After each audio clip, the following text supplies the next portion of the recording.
मोहित, सरकार ने 1.5 साल का ऑफर दिया है किसानों को कि हम 1.5 साल के लिए कानून को रद्द कर देते हैं और एक कमेटी बना देते हैं। तो क्या लग रहा है सरकार की तरफ झुक रही है सरकार? देखिए, सबसे पहली बात, अगर आप इस तीनों कृषि विधेयक काले कानून को रीड करेंगे तो सबसे पहले जो देश की सरकार इसको लेकर कह रही है कि इससे जो मंडियां हैं, मंडियों की जो स्थिति है वो बेहतर होगी।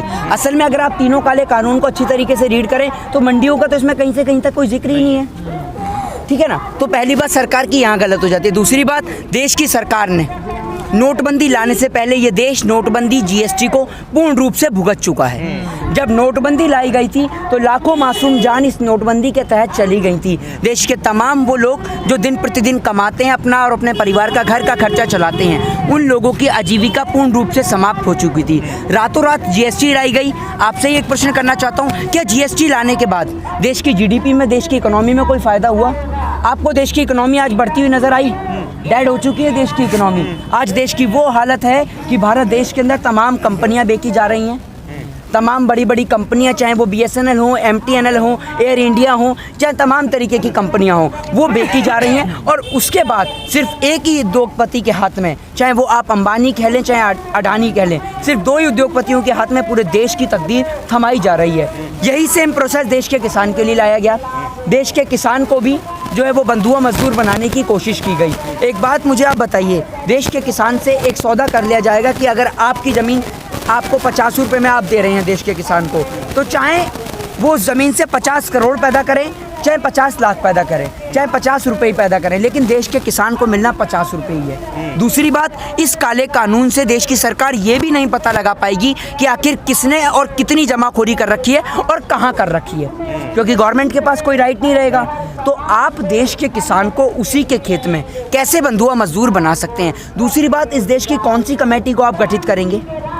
देश की किसी भी संस्था पर देश के लोगों को विश्वास नहीं है। यहाँ तक कि देश के लोगों का विश्वास देश की न्यायपालिका से भी ख़त्म हो चुका है। उसका कारण ये है कि अगर देश के अंदर कोई बलात्कार करता है, आप ये देखिए, निर्भया के दोषियों ने निर्भया के साथ बलात्कार करा तो उसको फांसी की सज़ा हुई, लेकिन वो फांसी की सज़ा सुनाने में एक लंबा पीरियड लग गया, ठीक है, लेकिन फांसी की सज़ा हुई, बिल्कुल हुई, अच्छी बात है, बहुत अच्छी बात है। बलात्कारियों को फांसी की सज़ा होनी चाहिए। लेकिन वही बलात्कार करने वाले कुलदीप सिंह सेंगर भी थे, चिन्मयानंद भी थे, नित्यानंद भी थे, राम रहीम भी थे और आसाराम भी थे। तो देश की न्यायपालिका ने उन्हें फांसी की सज़ा क्यों नहीं दी? मतलब आपके कहने का मतलब है कि जुडिशरी के तहत, अकॉर्डिंग टू जुडिशरी, अगर बलात्कार करने वाला गरीब हो तो फांसी के तख्ते पर लटका दो, और वही बलात्कार करने वाला अगर राम रहीम, आसाराम, कुलदीप सिंह सेंगर जैसा MLA हो तो बैठाल के जेल की रोटी खिलाओ। मतलब एक ही सिस्टम के अंदर 2 अलग अलग लोग कैसे हो सकते हैं एक ही व्यक्ति के लिए?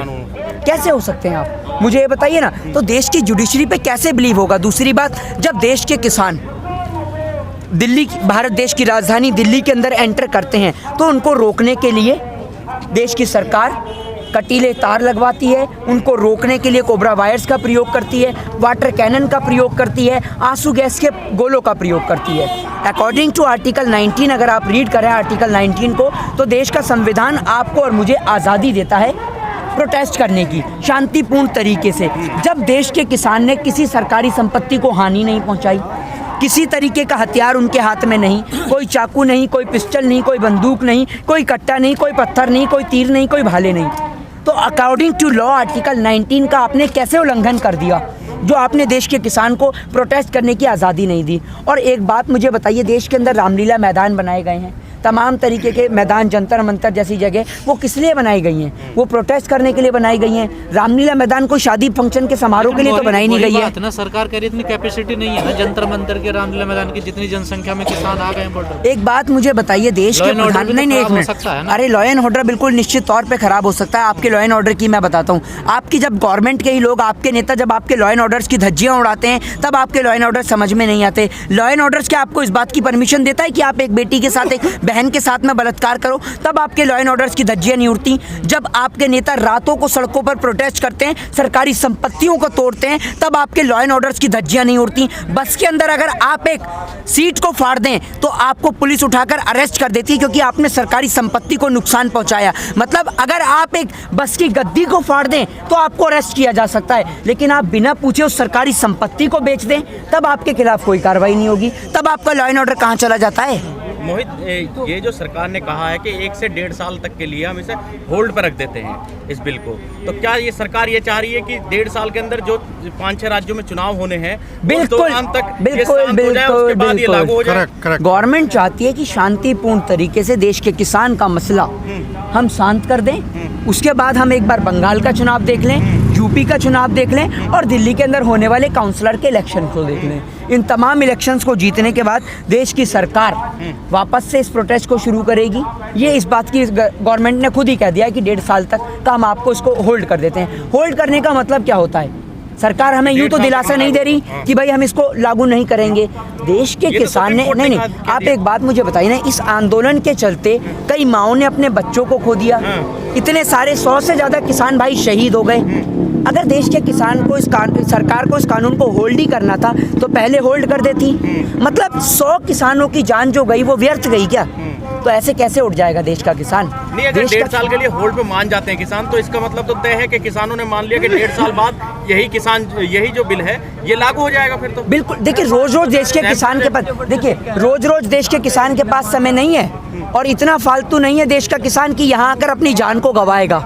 मतलब आपके कहने का मतलब है पहले यहाँ से वापस जाएगा और इंतजार करेगा, सरकार से कहेगा मोदी जी अपने चुनाव कर लो और जब आपके चुनाव पूरे हो जाएं तो एक बार हमें फ़ोन कर देना, हम दोबारा आके यहाँ बैठ जाएंगे। हैं आपके गुलाम हैं हम, हैं कि जब आपके चुनाव पूरे हो जाएंगे तब हम वापस यहाँ आके बैठें और जब आपके चुनाव हो तो उठ के खड़े होकर चले जाएं। आपके इशारों पे चल रहे हैं क्या? ये आपकी भारतीय जनता पार्टी के वो नहीं है कार्यकर्ता जो 100-100 रुपये में 200-200 रुपये में लेके आ जाते हैं। ये देश का किसान है।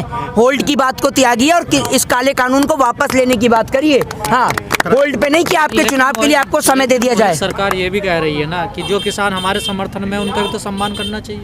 कहाँ हैं आपके समर्थन में किसान? कहाँ हैं आखिर आप उन?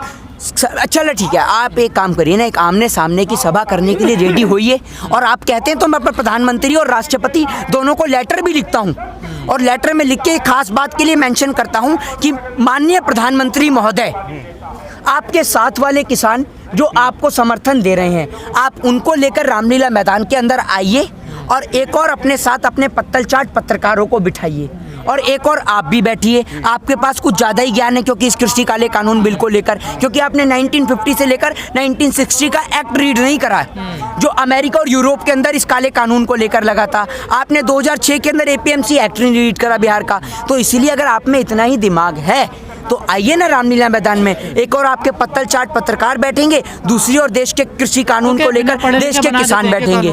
बिना पढ़े लिखे बना देते हैं क्या कानून ये? अरे एक बात मुझे बताइए, अगर इनके पास इतना, आप ये सोच के देखिए ना, इन्हें आत्मनिर्भर बोलने के लिए जब पत्रकार की आवश्यकता होती है, ये डोनाल्ड ट्रंप नहीं बोल पाते हैं। तो आप एक बात बताइए, जहाँ से इनकी डिग्री आई है, डिग्री पे तो सवाल खड़े ही होंगे। अब अगर आप एक बात मुझे बताइए, कोई आदमी आपसे कहे आकर कि मैंने PhD कर रखी है और आप उससे पूछ लें कि बेटा PhD की फुल फॉर्म क्या होती है, तो वो अगर वो यही ना बता पाए तो काय बात की PhD। तो जो आदमी इंग्लिश में ये नहीं बोल पा रहा, अमेरिका के पूर्व प्रेसिडेंट डोनाल्ड ट्रंप का नाम नहीं ले पा रहा, एक दूसरा नेता है जो आत्मनिर्भर नहीं बोल पा रहा, वो काय बात के पढ़े लिखे, समझ रहे हैं? और प्रधानमंत्री महोदय तो कहते हैं कि मैं गधे से प्रेरणा लेता हूँ। अब जो आदमी गधे से प्रेरणा ले रहा है, देश की क्या हालत करेगा सोच लो आप, समझ रहे हैं ना? तो पूरे देश को, और दूसरी बात अभी आपने देखा भी होगा, जब देश के लोगों को गरम मसाले में गधे की लीद मिलाकर खिलाई जाएगी तो लोगों के दिमाग में गधे जैसा दिमाग ही भरेगा और कुछ तो भरेगा नहीं। एक बात मुझे बताइए, इस देश के अंदर क्लब खुल गए, मॉल खुल गए, पब खुल गए, बार खुल गए, तमाम शोरूम खुल गए, स्कूल क्यों नहीं खुल रहे भैया? मतलब स्कूल के अंदर ही सारा कोरोना है, ना मेंबर ऑफ पार्लियामेंट में कोरोना है, ना भाजपा कार्यालय में कोरोना है, ना बंगाल चुनाव में कोरोना, ना बिहार चुनाव में कोरोना, सारा कोरोना स्कूल के अंदर बैठा है। और जैसे ही स्कूल का ताला खुलेगा कोरोना उड़ के बाहर आ जाएगा, है ना? इसलिए स्कूल नहीं खुले क्योंकि अगर पढ़ेगा इंडिया तो भाजपा से सवाल पूछेगा इंडिया, और इनके तो सारे ही नेता अनपढ़ गवार हैं, तो उन सवालों का जवाब कहाँ से देंगे? अगर देश की जनता पढ़ लिख जाएगी तो उसके दिमाग में ये नहीं आ जाएगा कि भैया अगर हमारे देश की सरकारी संपत्ति बिक रही हैं तो आखिर क्यों बिक रही हैं, उनका कारण क्या है? अरे भैया, ना हम कोई युद्ध लड़ रहे, ना हम कोई जंग लड़ रहे, और फिर भी हमारे देश की संपत्तियां बिक रही हैं। तो ऐसा क्या हो रहा है देश के अंदर जो संपत्तियां बेची जा रही हैं? इस बात का भी तो जवाब दीजिए आप।